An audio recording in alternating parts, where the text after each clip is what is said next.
Antes de poder programar código para hacer movimiento de un objeto en nuestro juego, bueno, primero tenemos que entender qué es lo que estamos haciendo.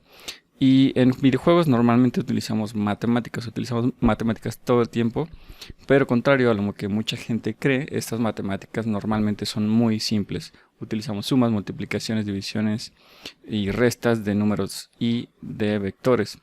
Precisamente en este video vamos a ver lo que es un vector y cómo podemos sacar algunos de sus valores y cómo podemos sumar un vector a otro vector y cuál sería su vector resultante. Para empezar, en este plano vamos a representar un vector, que es esta línea amarilla que tiene un origen y un punto destino y tiene, bueno, es una dirección, ¿ok? Su punto de origen, que está en 0, o en este caso tenemos el eje X está en 0 y en el eje Y que está en 0, es decir, su posición es 0,0. En el caso de su dirección o de su destino, tenemos que su eje X está en 12 y su eje Y está en 11, es decir, 12,11. Ahora, sabemos esos valores, sabemos que en X vale 12 y sabemos que en Y vale 11, pero no sabemos cuánto vale su magnitud.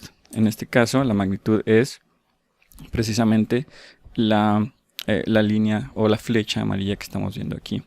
Ahora, si lo vemos de esta forma, podemos ver que estamos representando un triángulo en un plano y podemos decir que el 12 y el 11 son los catetos y la magnitud es la hipotenusa, que no conocemos. Sin embargo, sabemos que tenemos el teorema de Pitágoras, que nos dice que la raíz cuadrada de la suma de x al cuadrado más y al cuadrado nos da lo que mide la hipotenusa. Y si aplicamos esta pequeña operación sencilla a nuestro triángulo, vamos a obtener la magnitud de nuestro vector. En este caso, en este ejemplo, esa magnitud es de 16,2. ¿Ok? Entonces es muy sencillo obtener la magnitud de un vector utilizando esta fórmula. Ahora, ¿qué pasa si tenemos otro vector? Por ejemplo que es un vector que en X vale 2 y en Y vale 5 y lo queremos sumar a nuestro vector anterior. Bueno, la representación sería la siguiente.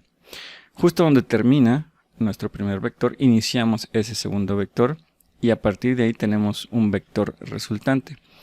Para sacar ese vector resultante, lo único que tenemos que hacer es sumar. ¿Ok? ¿Cuál es la suma? Bueno, sumamos las x de un vector y la x de un vector y la x del otro, y sumamos la y de un vector y la y del otro vector. Es decir, en este caso, x resultante sería 12, que es la x del primer vector, más 2, que es la x del segundo vector, y y sería 11 más 5, es decir, 11, que es el valor en y del primer vector, del amarillo, y 5, que es el valor en y del vector rosa, en este caso.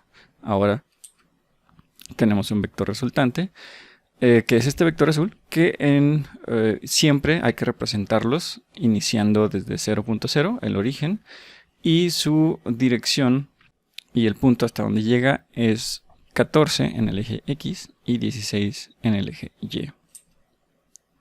Es decir, tenemos un vector resultante que se ve como este.